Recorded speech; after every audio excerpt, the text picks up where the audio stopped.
What's up, Mets fans? Welcome to a Mets off day show right here on the channel. I do got my guy Hector here who will join us in just a second. There he goes. And, unfortunately, we have an off day coming off the first sweep for our New York Mets of the year. And it's not the end of the world. We're 18 games over 500. We're 2.5 games up in the NL East. But there is very much a lot of concerns. And I think yesterday with the trade that Devers going to the Giants to make the National League that much harder for the New York Mets kind of got it. It started to, I guess, affect fans a little bit. It affected me. I'm not going to lie about that for sure. So overall, we're going to talk about everything today. We're going to talk about the Rays. We're going to talk about the pitching issues. We're going to talk about the Braves series, and we're going to talk a little bit more into the Devers situation and how we both feel about that. If you haven't heard our thoughts and opinions about it, we'll definitely have that. So, Heck, how you doing, buddy? How's it going? Doing pretty good. Doing pretty good. Um, like you said, not the end of the world coming off that sweep. Not ideal, not fun to watch, not fun to go through. And it does show some weaknesses, and it kind of like you feel like it exploited us a little bit. Yeah, Did it exploit, these guys that have been overachieving as pitchers? Did it exploit us a little bit on defense and show, we're a little slow, a little sloppy? Yeah, yeah. In some aspects, we probably look the worst that we could look. But like they always say, you're never as, and I apologize, man. You're never as good as when you're playing your best, and you're never as bad as when you're playing your worst. yeah, yeah. So, I yeah, I, I understand that for sure. It's not even just about the series because it did expose the problems that I think a lot of us have been talking about overall. Runners in scoring position, the pitching not being as good as they were early on in the season, right? I think we all. I'm not going to speak for you, but I feel like a lot of my fans felt that this pitching was going to come back to earth. They weren't going to be as good as they were for the entire season, right? I felt like everybody. I'm not saying they were going to be a terrible rotation. Like I don't expect Griffin Cannon to become a 5 ERA pitcher again, but I felt like everybody that was pretty good is going to take a little bit of a step back, and that makes us about a above average pitching staff, so to speak. And that's if everybody stays healthy. Now we have a couple of injuries. Hopefully, guys are coming back. Maybe that changes things. We'll see. But your thoughts when it comes to like this sweep in general from the Rays. I mean, the Rays were red hot coming into this series. They were scoring a ton of runs. They scored a ton of runs in this series. But I think game one, when Mendoza took out Clay Holmes because, innings, and already concerned about that in June, and that seemed to be it seemed to like start the bad like mojo for the rest of the series because the Mets had that game. If they would have let Clay Holmes go another inning or two, which he clearly could have, I think the Mets go on and win that ball game handily. To be quite honest with you, Heck, did you feel like that game one kind of was the trickle down effect of the rest of the series? I gotta be honest with you, Rob. Initially, I did it. Coming off of a Friday night, I didn't feel that way. The way a lot of Met fans did, who had that reaction, like, how the heck can we let this game get away? But having gone through the series now, and you just reminded me, I just hosted a space on X, and I knew when I ended the space, I was like, I'm forgetting to touch on something that I wanted to touch on. And that was that right there. The fact that I was wrong. I don't want to say that I was wrong. I didn't expect it to snowball the way that it did. I still Okay, understand why Mendoza did and the Mets in general did what they did with Clay Holmes. We know they have to figure out a way to get him to the finish line. correct. Some way, somehow, they got to figure out a way to get him to the finish line. How they're gonna do that, we can all have different ideas. I've said from the beginning of the season, I wouldn't be surprised if somewhere along the way they said, you know what, we're gonna shut him down for a week. We're gonna skip him a start or two. Not because he's hurt or anything like that, Yeah, but because we want to make sure he gets to the finish line. I don't think it's gonna be, and maybe it is. Like a lot of people keep suggesting, oh, well, just throw him in the bullpen. I don't think that's fair. I don't yeah, think you bring him in here, you pay him as a starter, you say we're going to turn you into a starter, and then, oh, to get you to the season, we're going to put you into the bullpen at the end of the year. Could that happen in the playoffs if we're completely healthy? Yes, like we see teams do it all the time. And since he's had the experience, maybe you go there with him. But to your point, I came off and, I've been hosting these spaces every day, the day after, talking about the game before, looking a little bit ahead, and just taking the temperature of the people and just to give myself an out too, let it out. And for everybody to let it out. And again, on Saturday afternoon, I'm like, guys, listen, they did what they did. It just didn't work out. Paul Blackburn didn't have it. Max Kranick, who started out, and we talking about the starters and the way they started and the regression. Max Kranick, who started out, as a world beater, they could have put a guy halfway to third base and he was stranded. Mm-hmm. Put another ghost runner between third and home, and he was going to strand him there. That's how he started. But Yeah. right before he went down, he was struggling a little bit. He came in and he didn't get the job done. And it's easy to say that it snowballed and it led to them being swept for the weekend. But they did give Tyler McGill, what was it, 2 leads on Saturday afternoon? Yeah. And he blew them both the hell up. Yeah. So I think that was more about Tyler McGill also not having it, along the lines of Paul Blackman and Max Kranick, than maybe the team in general taking so much of a hit. Now, after you lose those first two like that, and then you come out yesterday and Canning also doesn't have it, and he gets smacked around, I can understand. Now that you punt, now that you laid down, but where it's like, geez, it's just not our weekend. And maybe the at bats are not. But even still, if they would have got a hit here and there, they could have put themselves in that damn game too. Correct. But you know what? They haven't got that big hit, and on top of that, Unfortunately. on top of that, like it wasn't even the fact that they took Clay Holmes out and it might have affected or it might not have affected the other two games because Tyler McGill needed to come through, Cannon needed to come through, and the bats needed to come through, right? It was all a combination of the entire team not playing well in this series. But you're facing the Braves and the Phillies over the next 10 games.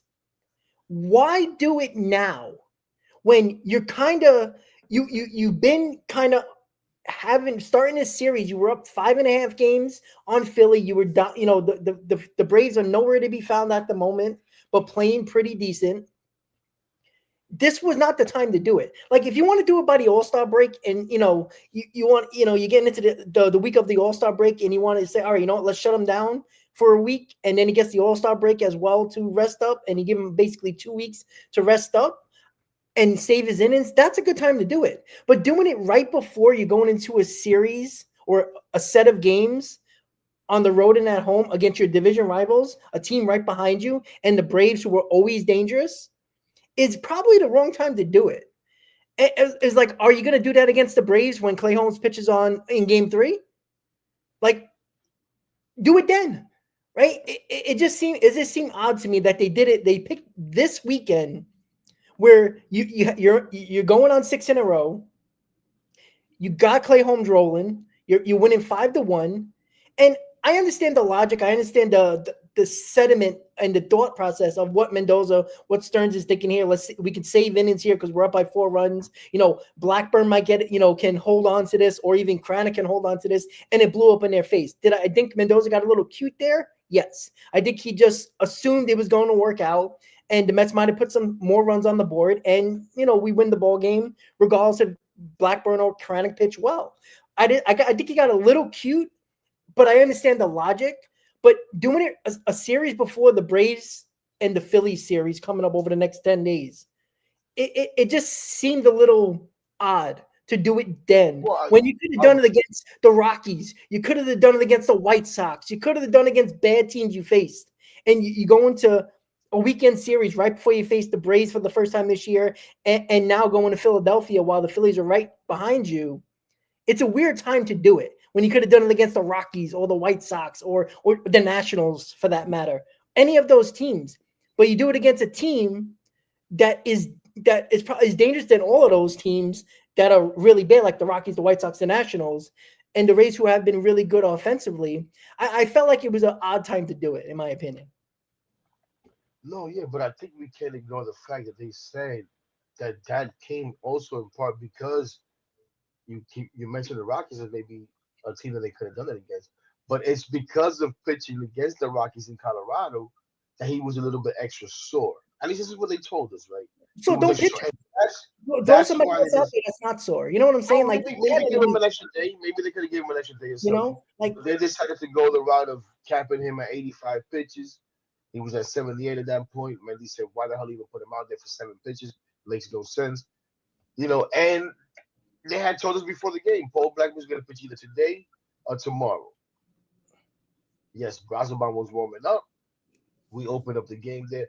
Shout out to Joe and Clark. I don't know if you know Joe, Yeah, but yeah. shout out to Joe, who actually, it sounds crazy, but if you think about it, he said the worst thing that could have happened to the Mets, the worst thing that happened to the Mets was to break that game, not break it open, but to expand that lead from 3-1 to 5-1 there.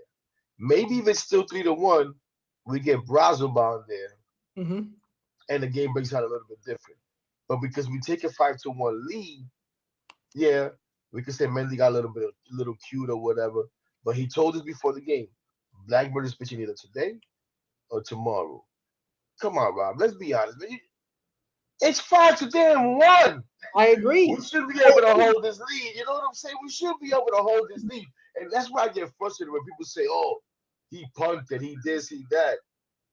So you think that he put Blackburn in the game would the specific purpose of losing the game, and he tells Blackburn, Oh, yo, go in there and blow it up.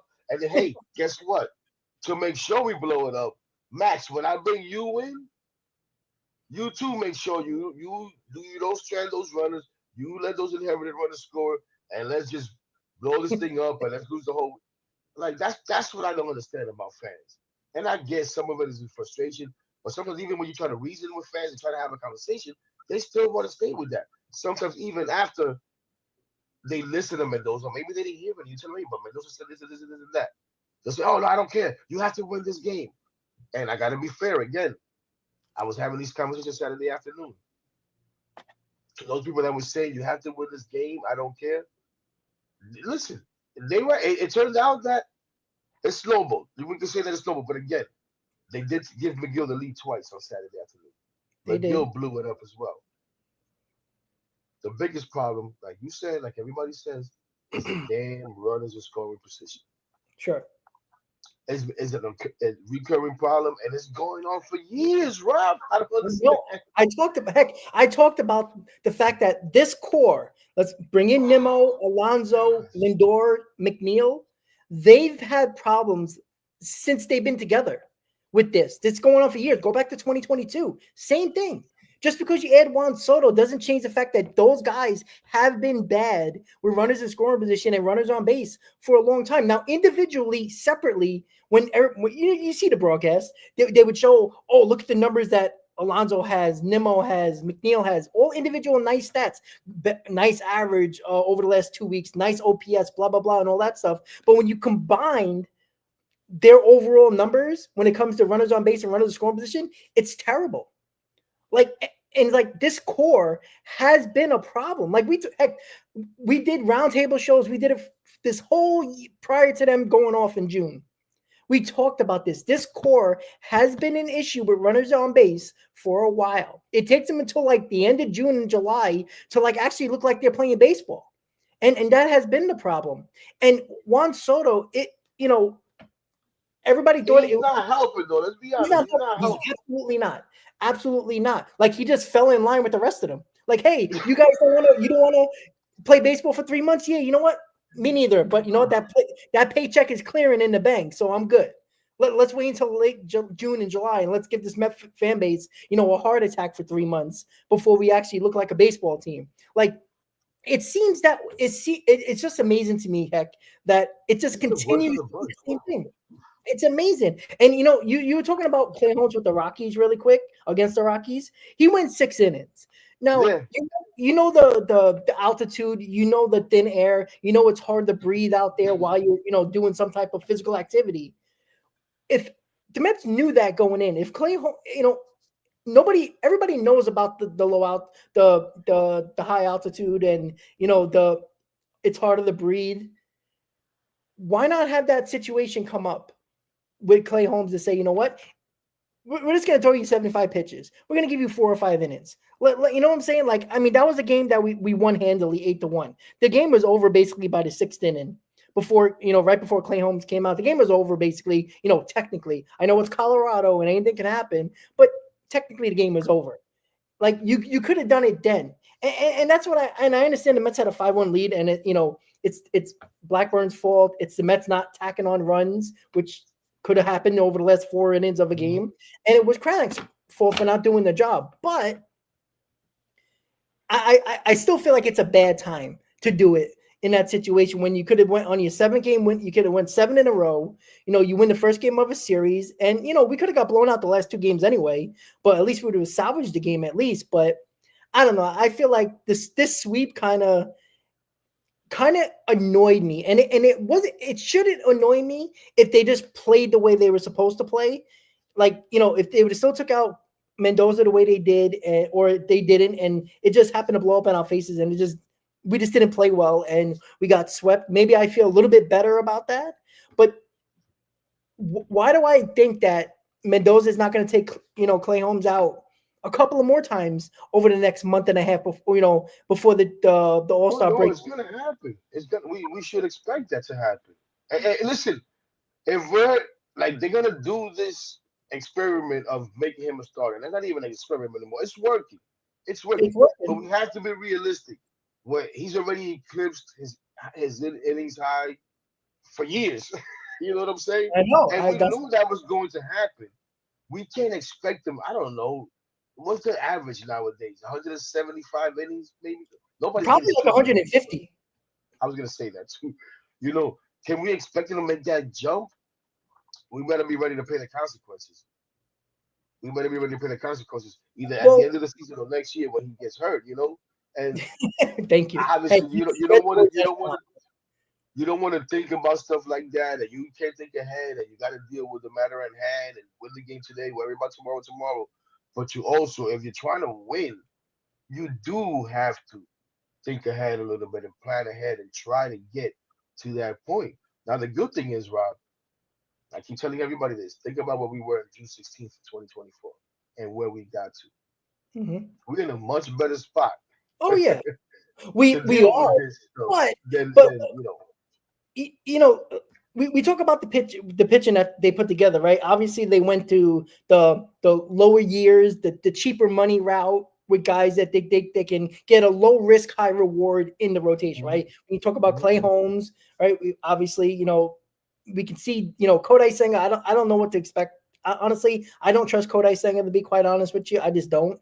He's been injured 2 out of the last 3 years, and I don't care if it's a fluke injury or not. Like, he stretched for a ball and pulled a hamstring. That's supposed to be us unathletic asses. That's supposed to pull mhm. hamstrings covering first base, not him. Not professional I'll play athletes. you tomorrow, Rob. Let's not put that out But it's for real. Like, he stretched. I know it was a bad throw by Pete Alonso, and I got kind of on Pete Alonso, but I mean, he stretched to catch a ball, for crying out loud, and he pulled a hammy doing that. Like, are you that unathletic that you pull the hamstring as a professional athlete? That's on the player. I'm sorry. Like, drink some water, buddy. Like, come on. there. And like, when you go the It cheap never route gets in the old. rotation, regardless if there's a lot of upside, right? People gave a lot of credit to Stearns last year, and I completely understand it. But bringing in Mania, bringing in Severino wasn't question marks of them not doing well before and having good years in their careers, right? Severino was a Cy Young type of guy. Mania was a really damn good pitcher a couple of years ago, right? These guys had success. They had, good years, really good years. So in Severino's case, you just had to keep him healthy and help that sleep apnea that they were talking about. Right? They did that. So it wasn't about his stuff. It wasn't about changing his mechanics or anything like that with Severino. It was keeping him healthy and fix his sleep apnea. And it seemed like it did wonders for him. Right? We know the stuff was there. We know how good he can be when he's on the mound healthy. He couldn't be healthy with the Yankees, but he was healthy with the Mets for that 1 year. Same thing with Sean Manaea, right?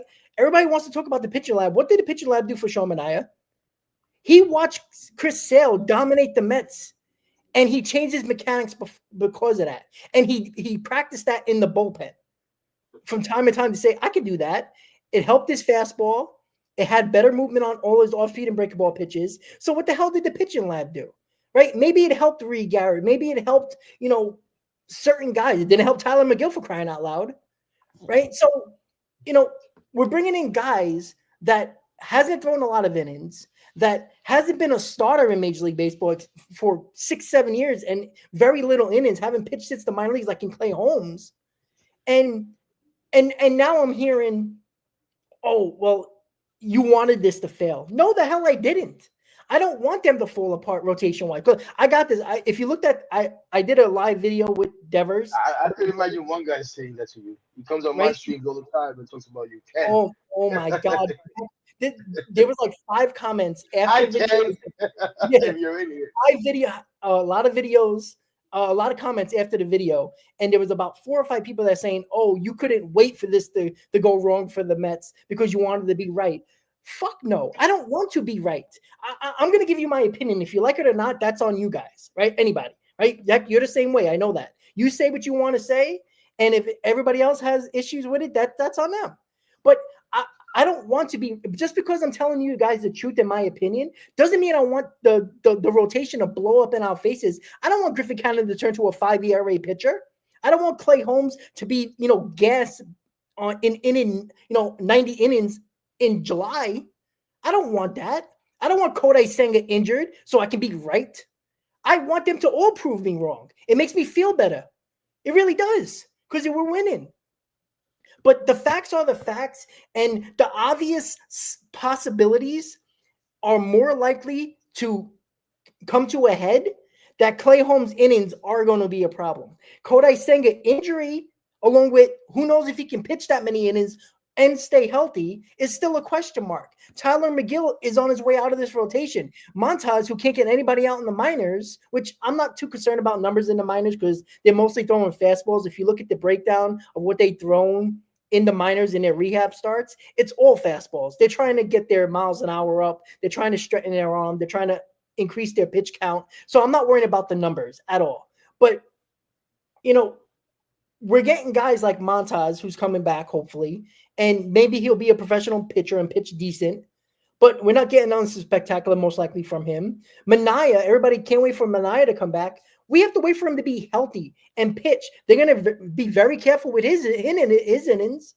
We all know that. So it's not like we're going to see a lot of gems out of him early on. Now, that might be a good sign for later on in the season, in August, of September, and October. But that has to happen. He has to stay healthy to worry about that. My concern is that they know about these question marks. They knew about this when they signed Clay Holmes. They knew about this when they got Montaz, that he had injury concerns the last couple of years, right? He was supposed to be one of our innings eaters in our rotation. And the Mets were trying to go to a 6-man rotation since the beginning of the season to protect these guys, Senga and Holmes and other guys. But they can't go to a 6-man rotation because they don't got enough good guys. That's why 6-man rotations are so stupid. Because 6-man rotations means you don't have a good rotation. You don't have enough good pitchers to pitch in your rotation. So you're trying to protect the good ones, which is very minimal, for a longevity of a season. This is the Stearns idea. All right. We're not Tampa Bay. All right. We don't need openers. We shouldn't be having 12-man rotations because we want each guy to throw 3 innings and make everybody look like they're geniuses. When what did they win? And everybody wants to go into their model. And I said this for years, Chris. Chris, sorry. I'm so used to Chris Hector. Sorry. That I said it for years, for probably the last 2 years, to be exact. This is a business model. This isn't a baseball model. This is a business model for organizations to save money on pitching long term. That's all it is. This isn't a baseball decision. This is a baseball-wide decision, organizational decisions. And when they go into the stupid owners' meetings, I guarantee this is a conversation. They don't want to pay pitchers long-term anymore at all. They don't. So the way to combat that and if you notice, less and less pitchers are getting less long-term deals. Let's be fair though, Rob. Who was the everybody's prize? Everybody had their eyes on who was supposed 100%. to. And look I at how agree. that worked out. So 100%. I can't really knock Stearns for it, but Sure. I share your concerns. I understand what you're saying. Let me just say this. Yeah, Because last week, I was thinking about this last week, Rob. Both him and Mendoza. We saw him talking about the pitching. They also talked about Hefner and I can't. The other guy's name, Desi, the guy they got from the Yankees, Desi Drexy. I don't know his name. The assistant pitching coach they banged from the Yankees. And then Stearns was talking about, I think it was Heyman that asked him, you guys have pitched way better than any of us expected. What do you have to say about that? You got guys overachieving. And more Stearns than anything, I felt like came off a little arrogant. like, oh, we know what we're doing and we see what we see, and oh, these guys. I'm not gonna talk about these guys that overachieving. Like, no, yeah, they are, dude. They are. So watching this weekend, I'm like, you know what? Maybe that was just the baseball gods smacking them around a little bit, smacking them back to earth. Like, yo, check yourself a little bit. Check yourself. But I can't get completely bent out of shape about not going out there and giving some of these guys contracts. That's always been my philosophy, Rob. I don't like those long-term deals, man, No, especially for I'm pitching not because saying that. I'm not saying that I like them, but when you're clearly lacking in the pitching department, let's be honest about that. You go get the guy right. They went cheap on the Mania route, right? If the way he pitched, he could have got a hell of a lot more money. He took less money to come back to the Mets, right? The Mets went the cheap route every way they can. And I'm not saying you can't predict an injury, but at the same time, everybody's not you, but it's a lot of Met fans act like, oh, well, if you only spend $4.5 million on Griffin Cannon, if he gets hurt, oh, it doesn't mean anything. It hurts you this season, right? It hurts you this season, and I understand that, right? Are the Yankees worrying about Max Fried in year 7 or 8? Yeah, they'll worry about that in 2033.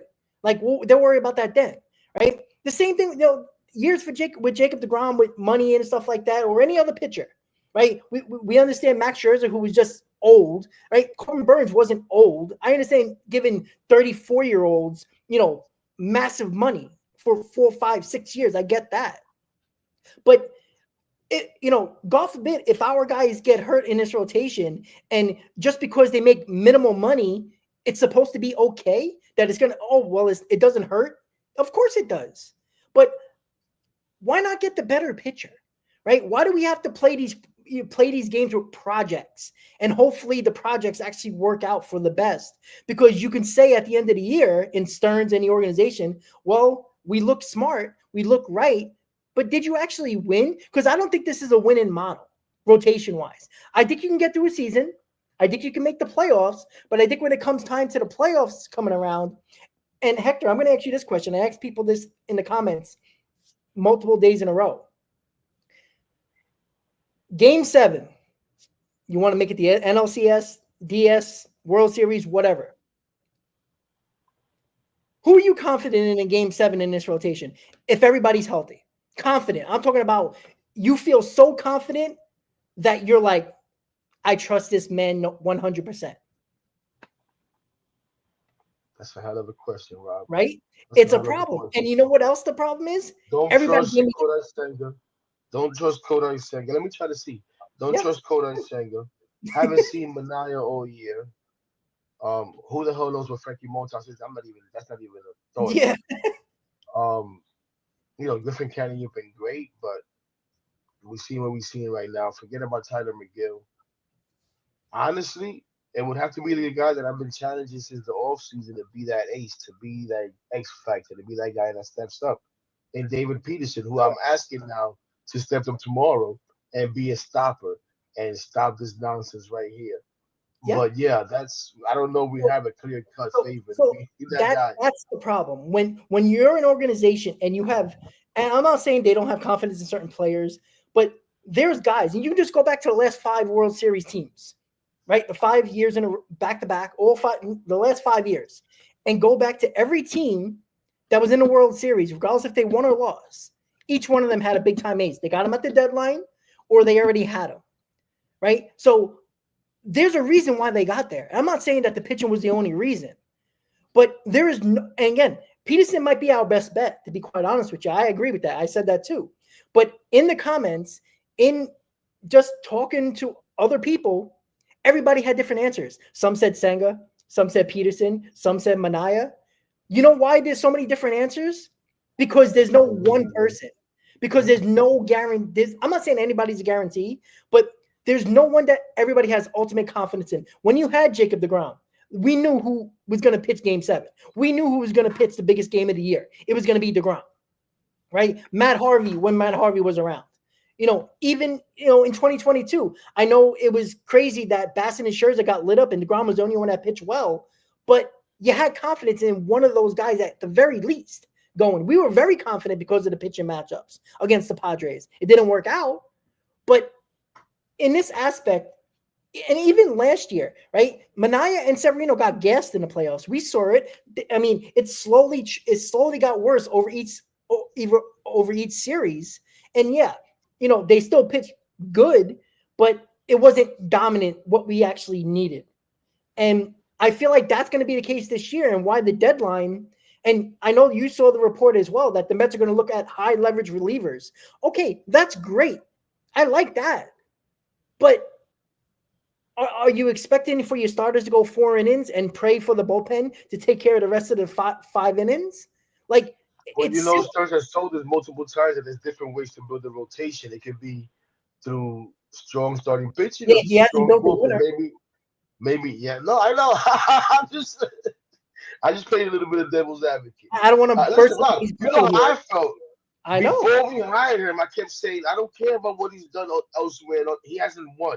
He has to prove it to me. I have to be Yeah. fair. Yes, we haven't won. He's been here a season and a half. But I like the trajectory of where we're going. Are there still things that I need to Okay. see? You know what I'm saying? Absolutely. Do I still need to see if he has the guts? And I'm pretty sure we'll get into it to make Mm-hmm. a Rafael Devers type of trade. Absolutely. I need to see that. Because Yeah. eventually that's what it's gonna take. You're I right.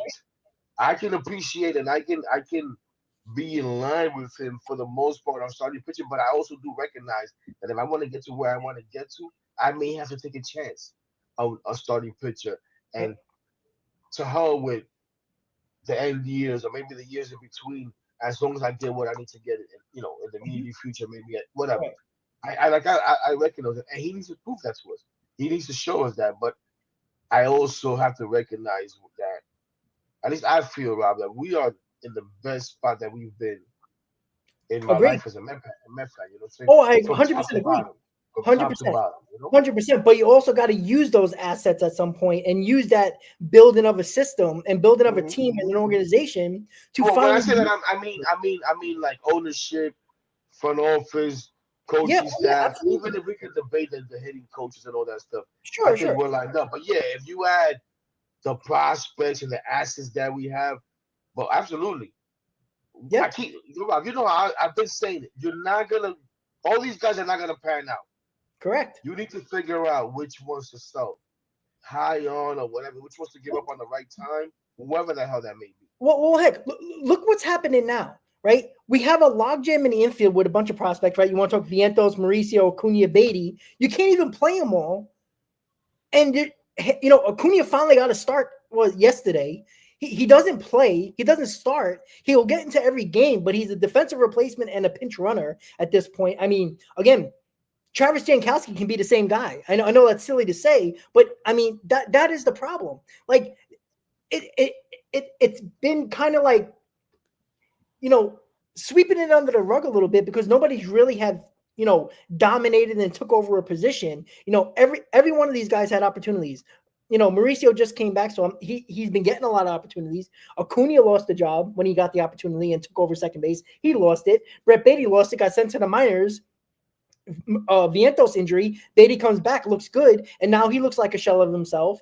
And Vientos, who knows what he's going to be when he comes back? So nobody took the job. There's jobs available, and nobody's took that job. That's why I probably got more mad about the Devers trade more than anybody else. Not saying that the Mets had an opportunity, but if there was an inkling of an opportunity, David Stearns needs to find a way because I take an established player over a possibly un a player a prospect that hasn't shown anything yet. Like that's not gonna like nobody can tell me that Devers is not going to help this team. Can help this team. Oh, but one of these other guys can.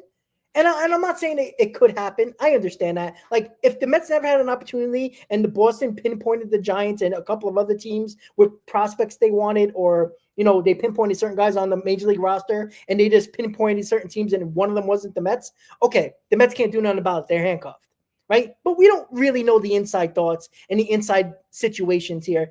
I truly believe that everybody knows someone in every organization where they kind of have hints of what's going on. And everybody knew that the Red Sox were going to shop Devers at some point. Not this early, but felt like it was going to happen. David Stearns, be proactive. Pick up the fucking phone. Like, what's so hard about picking up the phone? If Boston says we don't want nothing you have, all right, you can't do nothing about that. But I find that very hard to believe from what they got. So what is interesting to me is the fact that we have 4 prospects on this team right now, currently on this roster. Vientos is hurt, but Vientos looks nothing like last year. Acuna not really developing, not really doing anything except running around the bases. You got Brett Beatty, who had 2 weeks of really good baseball. On the basis. Right, 2 weeks of Brett Beatty had 2 weeks of really good baseball, and he kind of reverted. He'll hit a home run every now and then, but he reverted back to what he's been doing. And now And you he's got hurt. Mauricio that can't hit a breaking ball. So this is what Stearns is hoping for, somebody to take a job. Nobody wants it. What are we going to do? Send all four of those guys back to the minors and bring up Jet Williams, bring up, other guys in the minors, other top prospects, and see if they can do it? Or are you going to get somebody established? I always take the established player over any prospect because there's no guarantee, especially the year that you bring these guys up. Like Michael Conforto in 2015 was interesting, right? Because he was ready. Everybody knew it right away, and he made an impact. He wasn't great, but he made an impact. Yes, it took Cespedes trade and all that nonsense as well, but Michael Conforto came up because the Mets offense was so bad, they needed something, right? Vientos provided that last year with the spark, along with Iglesias and others. But I just feel like, is it wrong that I don't trust Stearns to make the big deal if we need it? And I think we will need it. And I don't care. I'm not saying to go after a big pitcher and a big bat. I'm not saying to do both. I think that's kind of far-fetched. I mean, it seems like everybody else wants to do it except for the Mets. But every year, teams that make the World Series, they do something at the deadline that they need. There's a big necessity for. If it's pitching or a bat or a bullpen, they make a big move. And it seems to help them big time. It seems like the Mets half-ass it. And I don't think Stearns is going to make the big move. I just don't. I'm not confident in that at all. Right. Now it's a lot there, Rob. what, Sorry. when you say big move, like what do you mean by big move? You want a big name? Like you know what I'm saying? Or you just want to see that he makes a move that you feel like, okay, this is a move that bolsters the team for whatever weakness it be. Put it this Whether way. it be a clutch What, what, bat, whether it be when I say rotation arm, I don't mean go out and get a Paul Blackburn, because what is that really going to solve? Not much, right? I'm not saying to get how many guys better than Paul Blackburn are gonna be available though? a lot. Absolutely. You're going to have Alcantara. You're going to have Zach Gallen. You're going to have probably four guys, four top I line know starters. that at a higher level, maybe even at a higher level than like you mentioned with Severino and Malaya, but Alcantara is another reclamation project. Well, Is that is that the move you want to make in the middle of a pennant race? I can understand making that move in the off season where you have a whole season. But if we're in a pennant race and we're trying to get that move that's going to take us over the hump, I don't know how he's pitched lately. I think he had a good start not too long, 2 starts or so ago. I don't sure, know if he's sure, but had a I don't care about the numbers they have on their current team, because most of them are on bad teams or they're on teams that are not very good. well, he's And coming back from injury though, so we still I don't know. Like completely understand it, but you might get him at the cheap because of that, and he might work out really well for you. If David Stearns likes cheap shit, so you might as well give up cheap stuff to get a pitcher that not okay, pitching no, no, well. no. He might work out really well though. But what are you Sure, talking about sure, in the long term or in the short term? We're talking about making a move to try to win a pennant, to try to win a World Series. sure. Well, see, that's the thing. I don't think they're thinking about that. I think they you know what? We're gonna They make better certain be. moves. They're not. They're They not. better Absolutely, be. they're not. No, I don't believe it They at all. better be, I don't Rob. believe it at all. You know This has why? been my thing lately. This has been my thing lately. I don't give a damn about timetables. I don't give a about the Me neither. best laid plans. You got to take opportunity when it smacks you in the face. And right now, Agree. it's smacking us in the face. Yep, I I don't agree. know if many people they expected us to be better, to be a good team, and Juan Soto influence and all that, but because of the pitching, no one expected us to be where we are right now. Yep, I agree. Second most wins in baseball, leading the division. It was all about the Phillies going to run away with this division. The Mets better figure out a way to make a wild card again. Well, that's not what's happening. You can tell me it's luck. You can tell me it's a schedule. And I'm not saying you. I'm talking about in Yeah, general. yeah, I got People you. can tell me whatever the hell they want. But it is what it is. This is where we are right now. We've come from 2015 when, oh, we got here ahead of time. Don't worry, we're good. Look at all these pitches we got. We're Yeah, gonna yeah. get better. That's when we're gonna make moves. How the hell did that work out? 2022, we felt good. We made, and that was a little bit of a surprise, but still, how did that work out? 2000, squandered opportunity. Yeah. 96, 97. We could go down the line. Yeah, I of agree, man. opportunities that we let get away, and it was like, oh, we'll get back there. We'll get back there. Yep. So they better, and that's why you touched on the whole Devers thing. I would have hoped, and I say this all the time, Rob. You got to be making focus. You see what's going on out there in Boston. Our focus should have been made immediately. Hey, Yep. listen, we see what's going on over there. Are you guys looking to move Devers? Hell no, man. Hey, David, don't call us with that nonsense. Click. Okay, but at least I tried. Correct. Hey, you know what, David? Not right now, but we'll keep you in mind. We'll see what happens. But right now, we're gonna try to figure this thing out in house. And we love the guy. We don't want to get rid of the guy. He's the face of our. All right, thank you. Just keep us.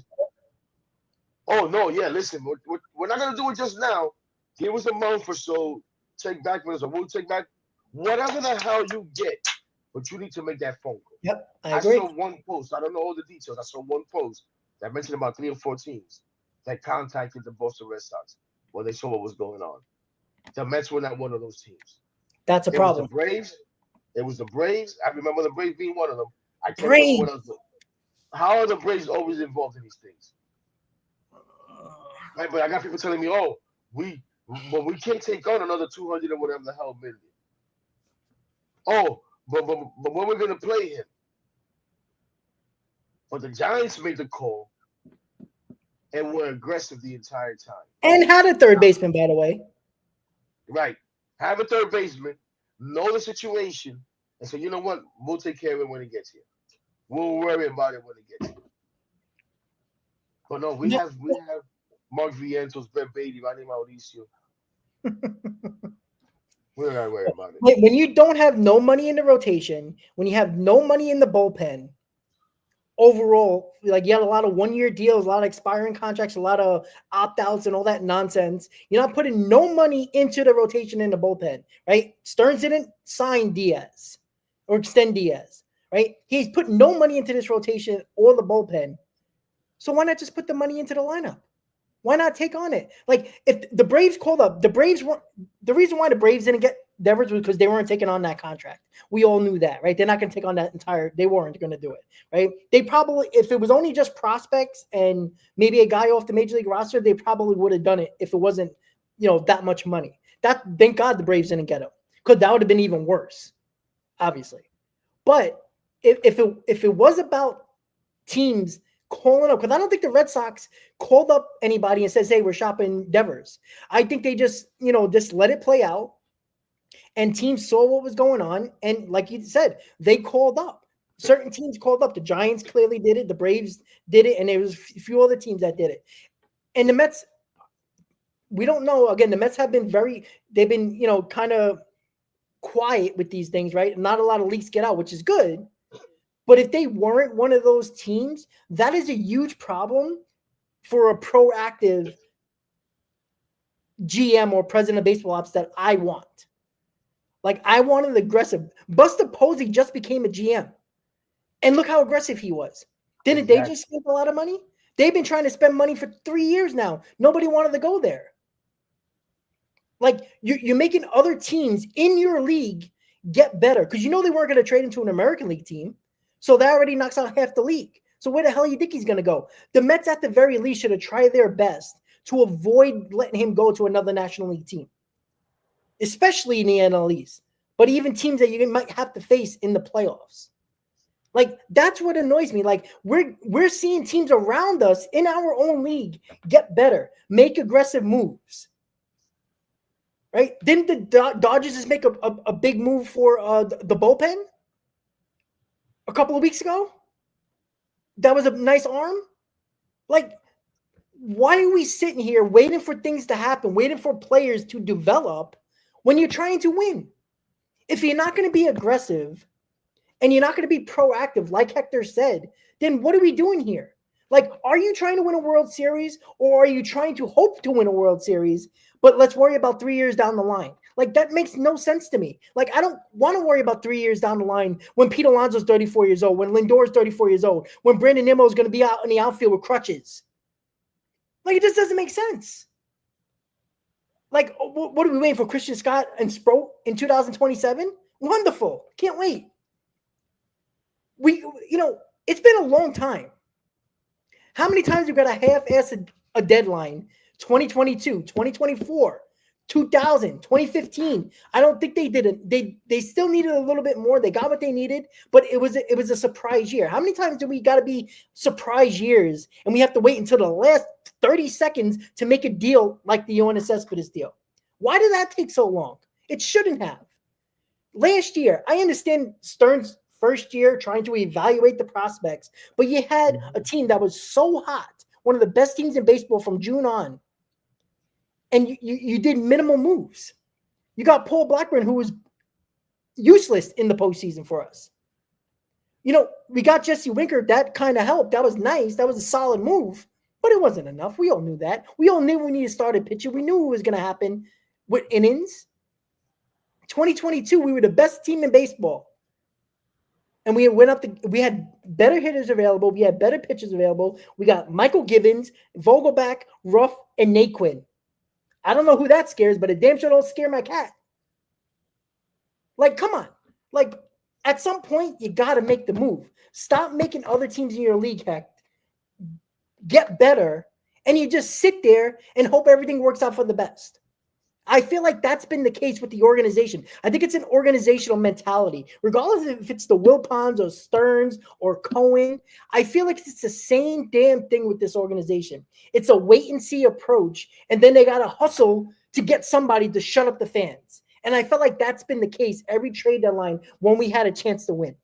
And it better not be this year again, because it's going to be very frustrating, and nobody should be happy about that. And people should be prepared, because David Stearns, in his many, many years of running teams, doesn't make that big move at the deadline. He has no experience with that or even done that. There's no evidence of that. And he has the money and he has the prospects to do it. So there's no more excuses for the guy. Stop talking about pitching labs and David Stearns like it's the end all be all. Because what pitching labs have been winning World Series? I don't know. Hasn't been many, if at all. Sorry, Heck, I kind of ranted again. No, no, no, no. You're good. And listen, like I said, a lot of that I agree with you. I just let's see what happens this trade deadline. And you see it a lot in the comments. This is a big trade deadline. No, no. And like you said, last season there was a little bit of evaluation going on. Maybe they were a little surprised about how well it turned around so quick, and it was like, yeah, we don't know that move right now. But this is a big off season. I mean, this is a big trade deadline to see how he approaches this, because, like I said, you cannot waste this opportunity. These don't come around, every year. You can't plan for these all the time. Yeah, you try to put yourself in a position to be able to be here, to give yourself as many chances as possible. We know there's no guarantees. Sure. But when you have this type of opportunity, you need to seize it. And he's gonna have to prove it. He's gonna have to show it. Now, we go out there and make whatever move you want, and it has to pan out. You just responded there. We made the Boston trade last year, right? He didn't help us last year. It didn't help last year. He's been great this year, but it didn't quite work out. So we can talk about trade, make a big move. They don't necessarily always work out. 2015 was Cespedes, and it wasn't only Cespedes. Juan, what was the other dude's name? Oh my gosh. The first baseman lefty dude was huge also. You know what I'm saying? Those worked out, but it doesn't always work that way. Yeah. I'm not saying that every big move is going to work out, but when you make the big move, I'm not blaming Stearns at that point. I'm blaming the player who didn't get it done. Right. You know what I'm saying? Like I'm not going to blame Sandy Alderson if Yoenis Cespedes did bad. Right? I'm not doing that. Like, if you make the moves and they're aggressive moves and they're really good moves, and it's necessity and not getting fifth starters and bullpen arms that really are not going to be much. And I know Stanek was a good move eventually and all that. That ended up being a decent move, but it's like it kind of, I don't know. I just feel like do it and we'll see what happens. I'd rather you put the pieces on the table and let it work. If it doesn't, I'm not blaming Stearns. I'm not going to be here on, at the end of October and saying, "Oh, it's Stern's fault." For let's say he does get Alcantara, and let's say he makes a big trade for a center fielder that's a pretty good name, and it's a really good bet. Let's say Mullins, and he gets Alcantara somehow, some way. I mean, that would be that would be amazing. Let's say he does that, but they don't play well. I'm not going to kill David Stearns for making those moves. Right. The guys have to perform. I know that, but they can't perform if they're not on your team. They're not helping you if they're on a team that you're facing. So, it's just I can't be frustrated yet because it hasn't happened. But it's starting to look more and more, and you're hearing certain reports that they're going to look for high leverage bullpen arms, which is great. But if that's all you're going to look for, like, do you even know your team enough? We see the problems. We can use a center field bat.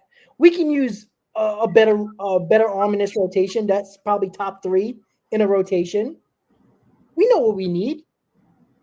Does he know what we need? I think he does. But is he willing to go get it? Because you can't lose out. Like, I understand losing out on Crochet. That was a lot to give up. I understand that. But you can't keep on losing out on those guys because they're starting to go to other teams. And you're probably going to face those teams. It's kind of crazy. At some point you got to be the team to go get that guy.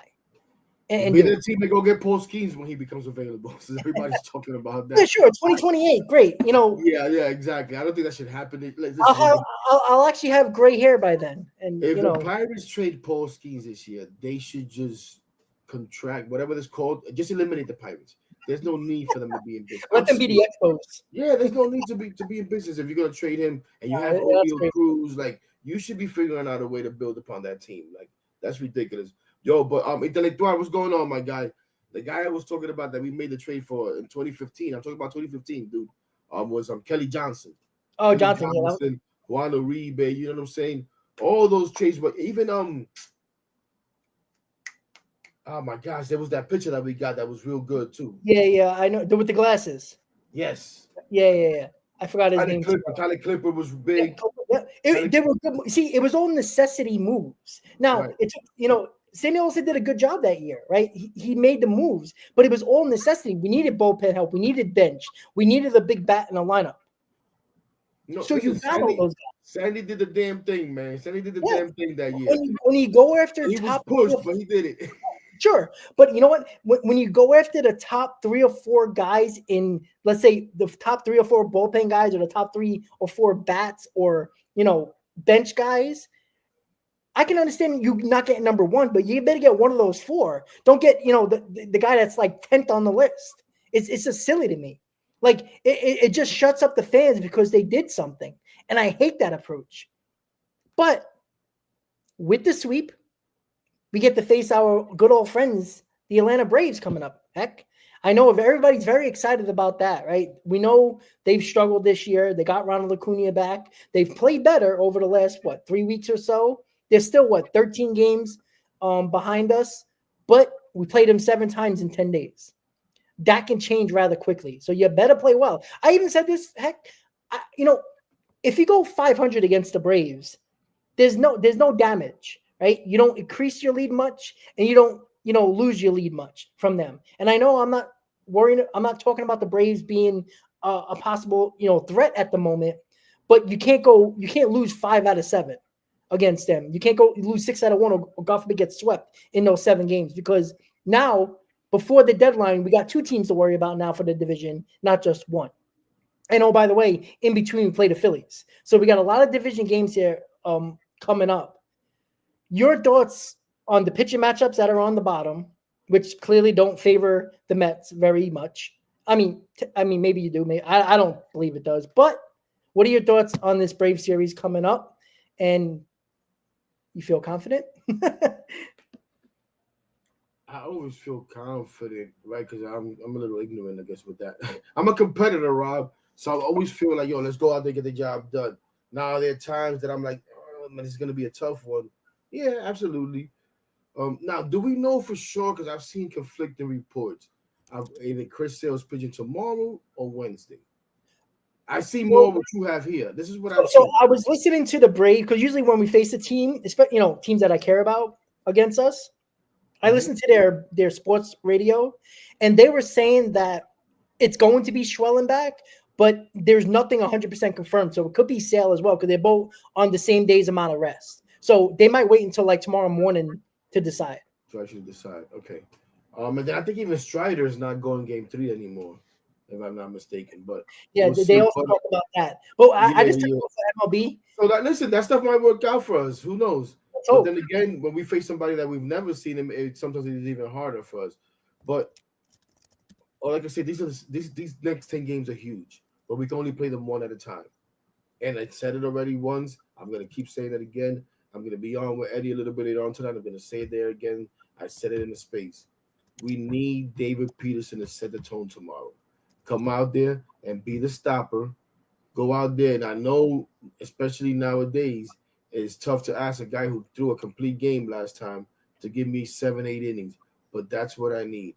I need at least 7 innings out of David Peterson tomorrow, and not 7 innings because you're trying to give me innings. I need 7 solid innings of 2-run ball or less. Yep, I agree. It's time for this offense to wake the hell up. Somebody said in the comment, I think it was my guy Junior. I've said it a million times. For whatever reason, these guys get men on base and they put the pressure on themselves.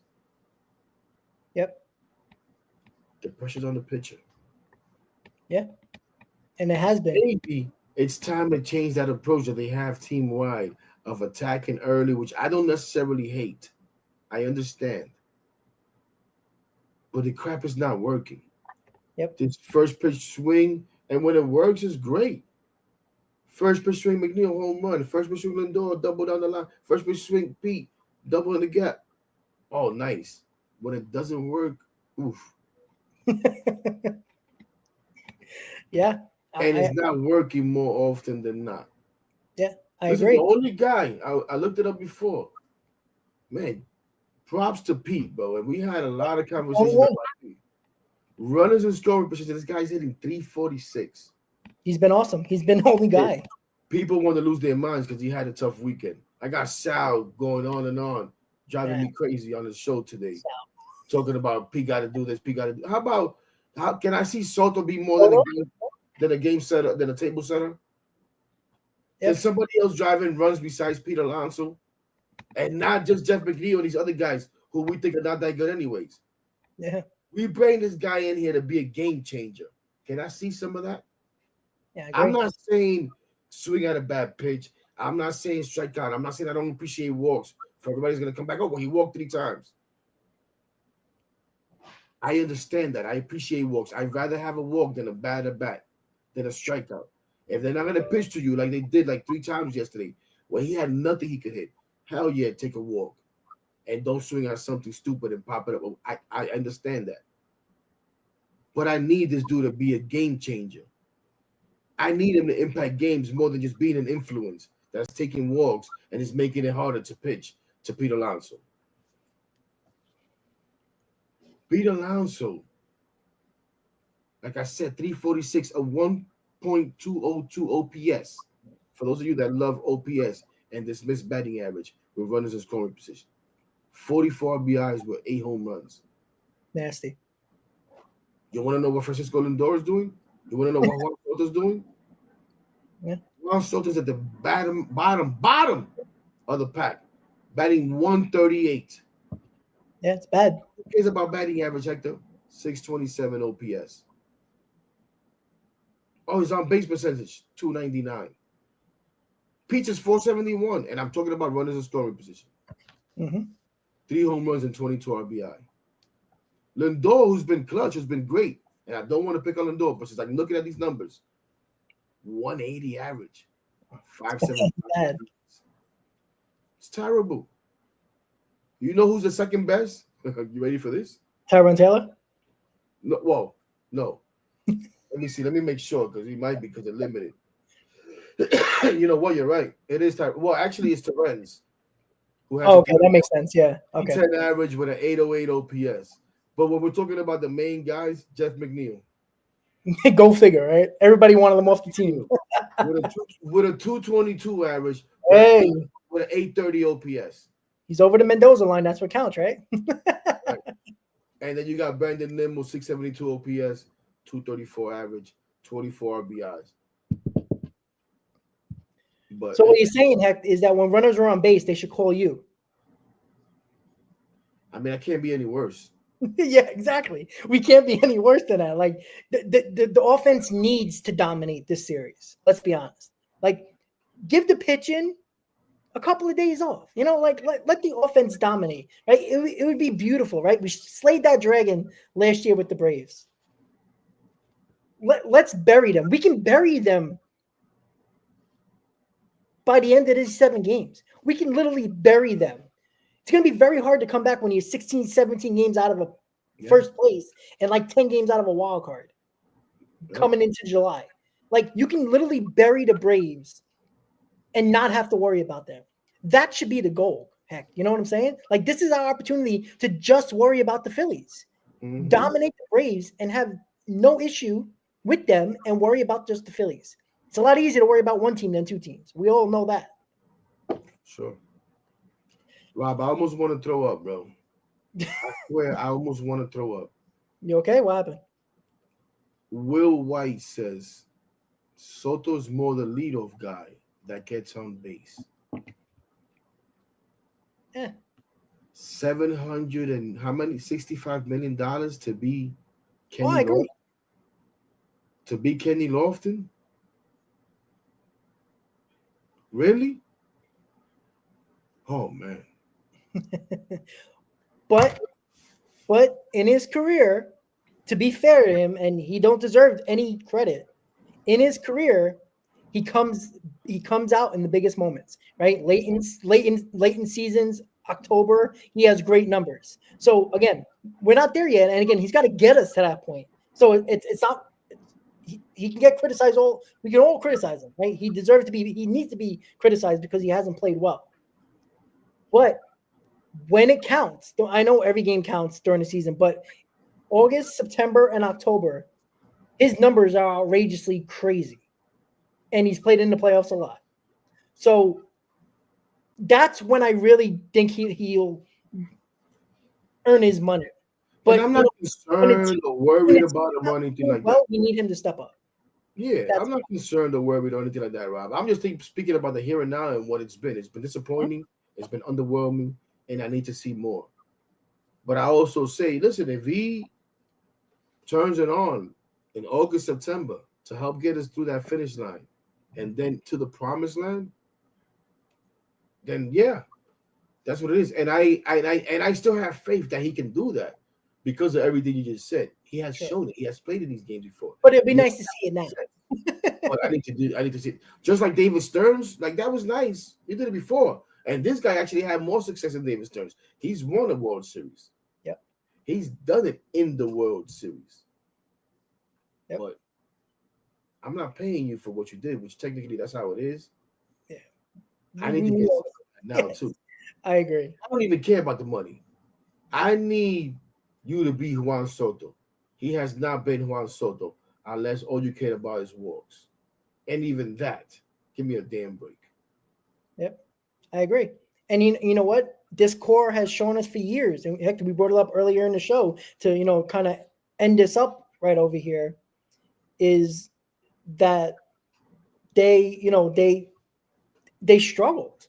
We're runners on base and offense and all that like that. The core for years have had problems in the first couple of months of the season with runners on base and runners in scoring position. And that goes for the old school guys, the Lindors, the Nimmos, the Alonsos, the McNeils. And Alonso has been really good this year.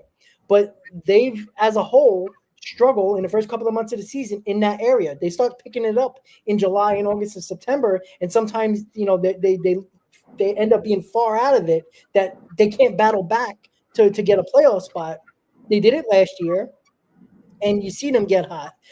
These guys always start to get better in July and August, and Soto kind of like stepped in line and just says, "Hey, I'll join the club," and be bad in the first couple of months of the season. But this is a series where everybody just needs to just step on some throats.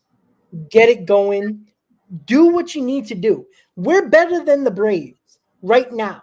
We are better than them.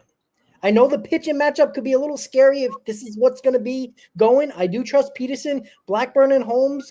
We'll see. Right? Holmes has pitched well, so I'm not going to criticize him unless they're going to, take him out in the 5th inning again and say, hey, Chronic, do it again. But there's no confidence in Blackburn against Sale if this is going to be the matchup. Schwellenbach, the Mets can't hit him. At least in the past, can't hit him. He almost, made us have a heart attack, to make the playoffs last year. We can't hit him. Hopefully we can this time. And Strider, the Mets have kind of hit well against Strider, but we'll see. But the offense needs to go out there and finally wake the hell up, just like Hector said. Hector, I just want to give you your final thoughts, and then we can call it a stream, man. No, man. Like, I think it is the theme that we've been saying. My final thought is what I've been saying and what I'm going to continue to say tonight, tomorrow, and anytime you hear my dumb self talking. David Peterson, step the hell up. Yep. You've been having a great year. It was great to watch that complete game. I even got chills when I went back and watched the highlight of him and Terrence hugging up and after the game and all that good stuff. Right? But now we need you to step up. It feels bad. It looks bad after this weekend. We got exploited a little bit, exposed a little bit. All of our weaknesses showed up. Set the tone, and then I need everybody else to follow. Rob, I need at least one, but preferably two of these young guys to finally step the hell up. Yep. Bingo. We've been screaming for these guys as the fan base. Bring them up, bring them up, bring them up, bring them up. If anybody says Mauricio missed a long time, he needs more time, who cares? Bring him up. You don't know what the hell you're talking about. You see him in the Dominican League, he's killing Syracuse. How has that looked? The dude only has 2 hits outside of Colorado. Yeah, that's tough. It's rough. You throw him anything between 53 and 57 feet, he's going to swing. I love the kid. But we need to be honest. But you know what? They're here now. Yep. Step the hell up. Step the hell up. The big guys, you need to lead the way. I keep saying they know how to win. Show it. Let me ask you a question, Rob. Yes, sir. Because, and listen, you talked about Acuna, and I'm talking about the young guys. I don't know what's going to happen with Brett Beatty. This might take care of itself anyways, right? If he has to miss time, at least a day or two. We hadn't seen Acuna start a game in a long time. He finally gets a start yesterday. He gets 2 hits. He hasn't been great. He was given an opportunity early on. I'm not saying another opportunity, but do we give him a start against a Chris Sale maybe this week? I would. Or him out there at second base? And honestly, 2-hit game? I put him in game 1. If he does well, put him in game 2. At this point, nobody's taking the job. Give him a chance again. Because he's just riding the bench at this point. I would. Why not? Nobody's taking the mantle.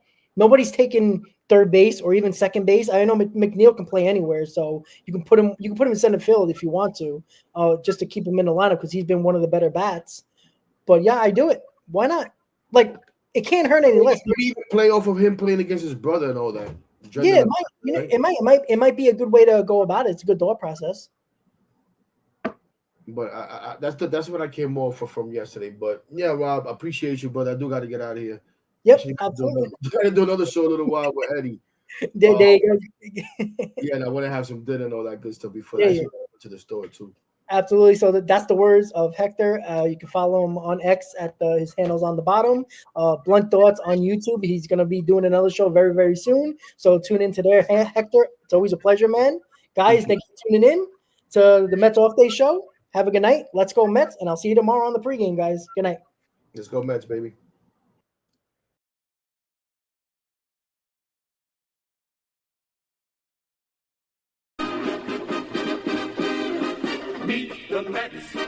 Meet the Mets, step right up and greet the Mets.